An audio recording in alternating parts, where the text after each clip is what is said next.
Hello बच्चों, चलिए प्रश्न को देखते हैं। निम्न में से सही कथन को चुनें। हमारे पास दिए हुए विकल्प हैं। विकल्प ए, एक निलंबन कल्चर में एकल कोशिका और कोशिकाओं का छोटा समूह एक द्रवीय माध्यम में निलंबित रहता है। विकल्प बी, सब कल्चरिंग के दौरान कल्चर के केवल एक भाग को ही नए माध्यम में स्थानांतरित करते हैं। विकल्प सी, स्टेरिलाइजेशन का मतलब है सूक्ष्म जीवों को पूर्ण रूप से नष्ट होना।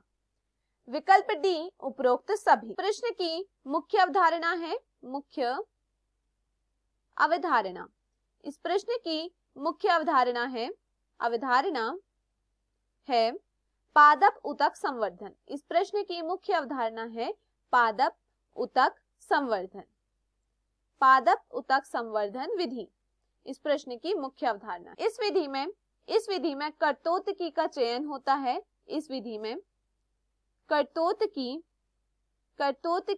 का चयन होता है तथा कर्तोतकी के चयन के पश्चात रोगाणुनाशक होता है। रोगाणुनाशक होता है। रोगाणुनाशक से अभिप्राय है स्टेरिलाइजेशन करना, मतलब कि जो भी सूक्ष्म जीव हैं उनको यहाँ पर खत्म कर देना, वो आगे ना जा पाए तो उनका क्या होता है, यहाँ पर रोगाणुनाशक होता है। इसके बाद यहाँ पर इसे एक पोषण माध्यम मिलता है, जहां पर क्या किया जाता है, इसे एक पोषण माध्यम में रखा जाता है। इसको क्या किया जाता है, यहाँ पर इनोक्यूलेशन इसका यहाँ पर किया जाता है। यहाँ पर इसका इनोक्यूलेशन किया जाता है, एक पोषण माध्यम में इसे रखा जाता है। इसके बाद जो हमारे पास कर्तोतकी है उसमें क्या होती है, वृद्धि होती है और यहाँ पर क्या होता है, पुनर्जनन होता है। पुनर्जनन होने के पश्चात वह दिखने लगता है, या मैं कहूँ उसका क्या होता है, दृष्टिकरण होता है तथा दृष्टिकरण के पश्चात वह जो पौधा हमें प्राप्त होता है उसे हम क्या करते हैं, अलग पोषण माध्यम में उसकी वृद्धि कराते हैं। हम उसे क्या करते हैं, उसकी वृद्धि अलग माध्यम में कराते हैं। तो यह क्या कहलाती है, ऊतक संवर्धन विधि कहलाती है। चलिए विकल्पों को देखते हैं।